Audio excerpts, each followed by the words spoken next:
Okay guys, now we're going to do the depth of field assignment. Okay, with the depth of field assignment, remember we're trying to just produce two pictures, one with shallow depth of field, one with deep depth of field. The three factors that affect depth of field in our images are our camera to subject distance, or how far we're focusing the camera, the focal length of our lens, and the aperture. We're going to neutralize the distance factor and we're going to neutralize the focal length of the lens factor because we're going to shoot with a normal focal length lens, 35mm lens on this Nikon D500, just like most of your cameras are a crop sensor camera. This is a crop sensor camera, so 35mm gives us a normal field of view. Okay, we're going to neutralize the focal length factor.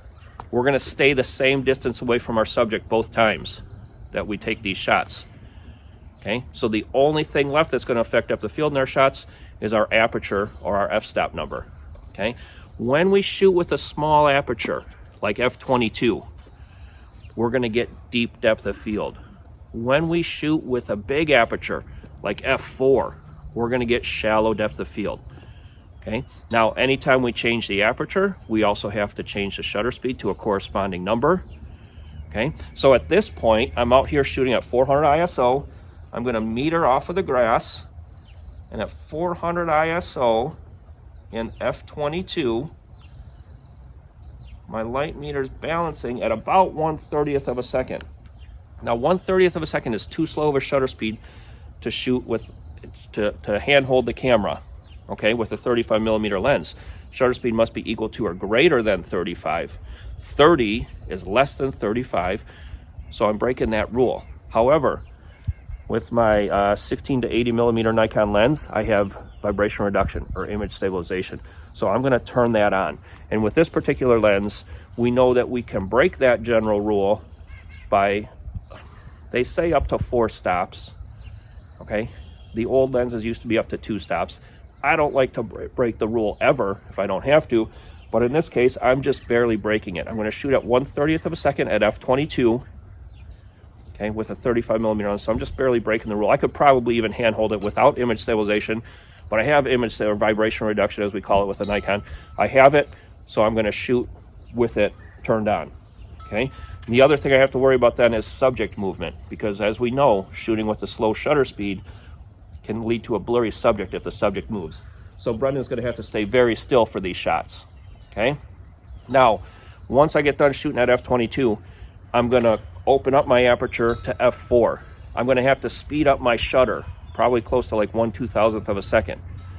Okay, and then once I speed up my shutter, again, I'm going to balance it off of the grass. Once I speed up the shutter, then I'll be able to get the shallow depth of field shot. So I want to do that back to back so that I don't change my distance accidentally. So I want to stay standing in the same spot. Okay, in fact, I'm going to grab this stick I just found on the ground, and I'm going to put it right about the spot where I want to be standing. Maybe you have to hold very still.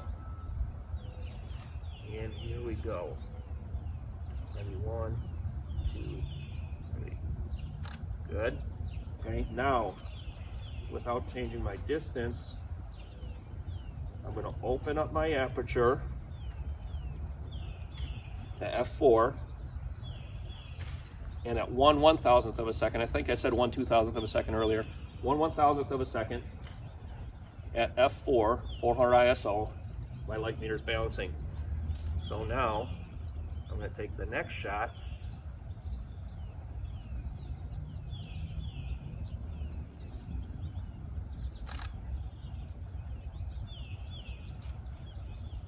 And now I should have much shallower depth of field.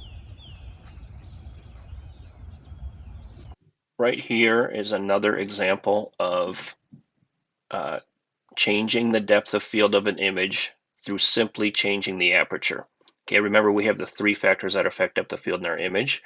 We have camera to subject distance, or in other words, how far we're focusing.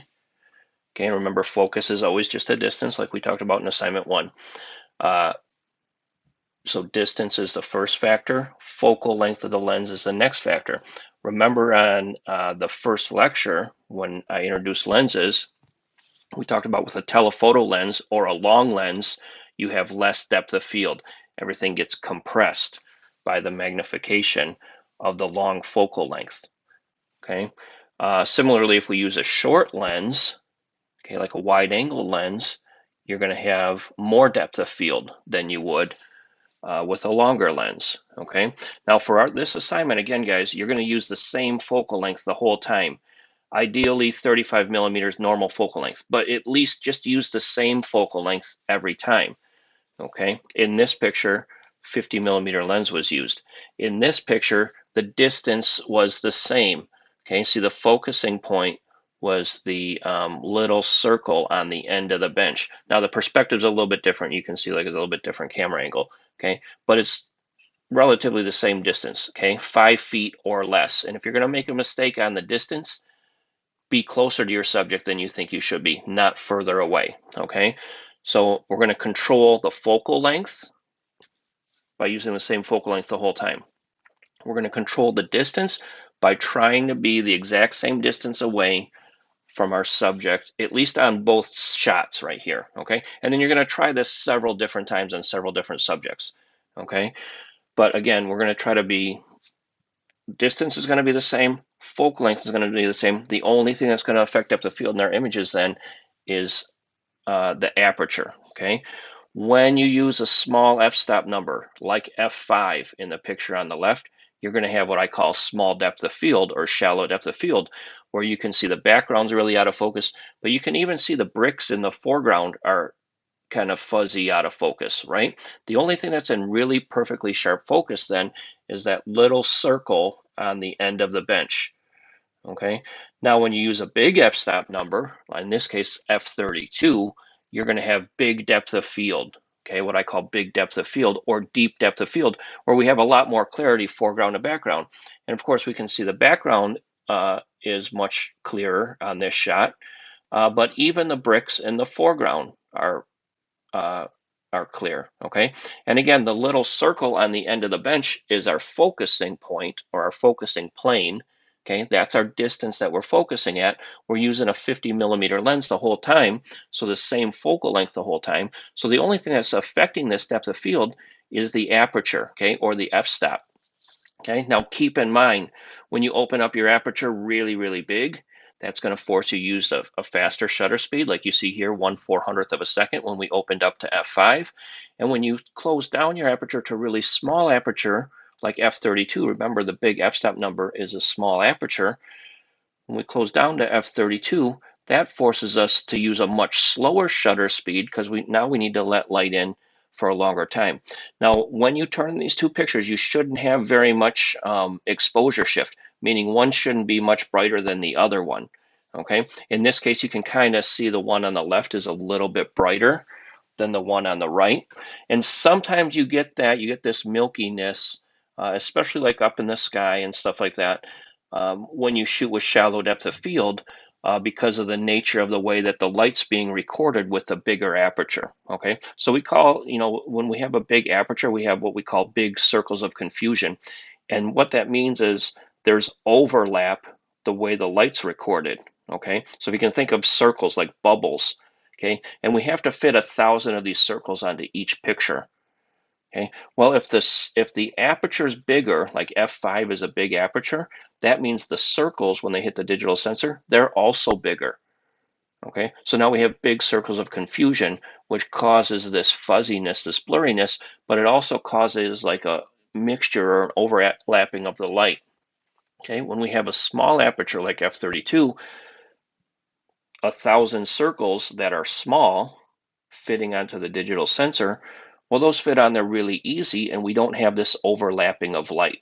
Okay, now where that overlap occurs, that overlap is actually at different distances than the focusing distance. Okay, now again, we don't have very much overlap when we have small circles of confusion, and we have small circles of confusion when we have a small aperture like f32. So again, you don't see that fuzziness. Okay, but again, we want to try to have these exposures as close as possible to each other. Okay, when you submit your two images. Okay, so practice with this. Practice with it on different subject. Practice with it on different days. Again, this is another outdoor shoot. I'd stay outdoors so that you don't have any problems with shooting at way too slow of a shutter speed. Okay. Also, if you try to shoot this particular assignment indoors, you don't have a lot of depth to your scene to begin with. So if you just set up like action figures, little Star Wars guys or something on your dining room table, and then you have a wall 3 feet past your dining room table, well, your entire scene's only 6 feet deep. So it's kind of difficult to show differences in depth when your entire scene's only 6 feet deep. Okay. All right. So again, you're just turning 2 images for this one shallow depth of field, one deep depth of field. You're only using the aperture to change the depth of field. So you're not zooming in and out. You're not changing the focal length, and you're not changing the distance. Okay. If you change the distance, in other words, if you focus on something further in the background, okay, the deeper your distance, the deeper you're focusing the camera, the more depth of field you're going to have. The closer you're focusing the camera, the less depth of field you're going to have. Likewise, if you're changing the focal length of the lens, the longer the focal length of the lens, the less depth of field. The shorter the focal length of the lens, the more depth of field. Again, we're going to leave focusing distance, and we're going to leave focal length of the lens the same. So the only thing that should change your depth of field on these shots is going to be changing the aperture. Okay, guys, good luck with this one.